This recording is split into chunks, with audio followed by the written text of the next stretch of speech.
Test 2. Exam practice. Listening Part 2. You'll hear part of an interview with a woman called Sophie Doyle, who organises adventure holidays in Australia for teenagers. For questions 9 to 18, complete the sentences. You now have 45 seconds to look at Part 2. Pause the recording for 45 seconds. You'll need to play the recording twice. Today I have with me in the studio Sophie Doyle from the travel organisation Adventure Holidays International. And she's going to be telling us about some exciting ideas for teenagers for the summer.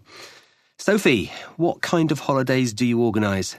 They're 3-week trips to a variety of destinations in the country chosen, normally from late June to mid-July in the USA and the first 3 weeks of August in the case of Australia.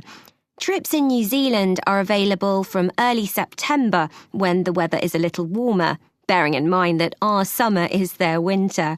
The Australian holidays are currently the most popular though, probably because they're mainly in the north of the country, where it never gets really cold.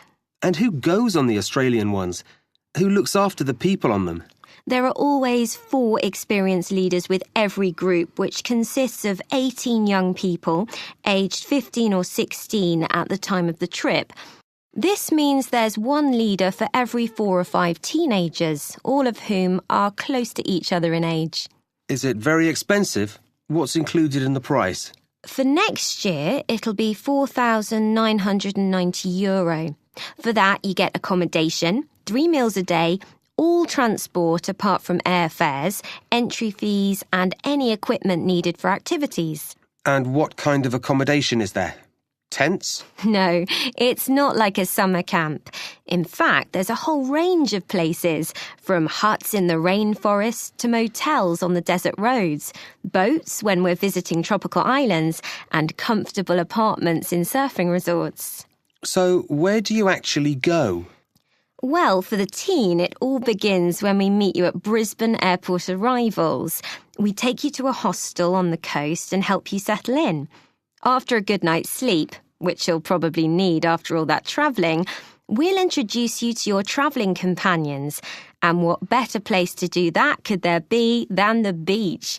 You'll spend all day there, swimming and surfing if you like. Then, the next morning, it's off to Fraser Island on the Pacific coast of Queensland.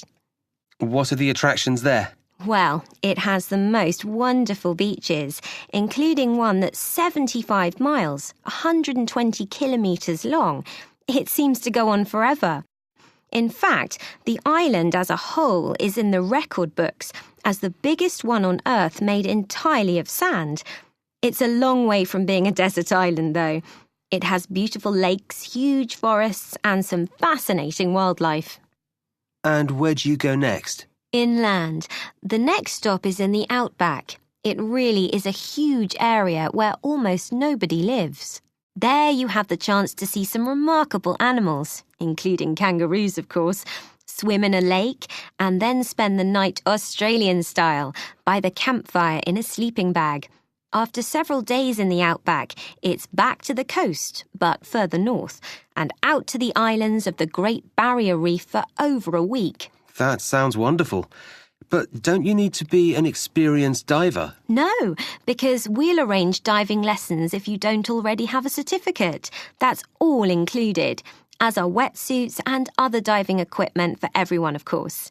And after that? It's north again, towards the northeastern tip of Australia and into the tropical rainforest.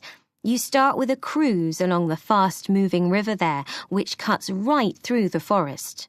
What do you usually see there? Well, there are some very big fish in the water and colourful tropical birds in the trees, as well as some huge crocodiles in the mud on either side. You might also have the odd giant butterfly fluttering around the boat. There are some wonderful species unique to the area. Do you spend quite some time in the rainforest? Yes, most of the rest of the trip, in fact. And in all these remote places, How do you stay in touch with your family and friends? Well, you can bring your mobile phone, but normally we ask people to keep them switched off. Otherwise, there are constant incoming calls which interrupt everything. But every few days, we make sure we're somewhere you can email people.